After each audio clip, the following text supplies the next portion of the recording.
All right, guys, so I have a Whirlpool model numbers right here. It's having problem with the water coming in. I'm gonna replace the water valve. So already disconnected. The hose is back here.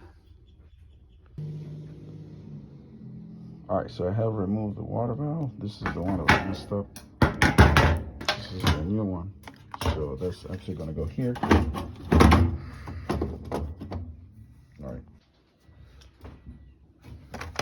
All right, so I got the new one in there. It's all ready to go. I'm gonna go ahead and close it, connect the wires, and test it. Look at the water. I think that's the way it needs to come out. So if you get just the one little stream of water, the unit is not gonna work. So that's the way it needs to go. You can actually hold the switch over here, and now you can test it. Look at that, and that's hot water coming in. All right, cool. So it's ready to go. Another happy customer. All right, so it's working. It's actually working now. Make sure the hot water is working too.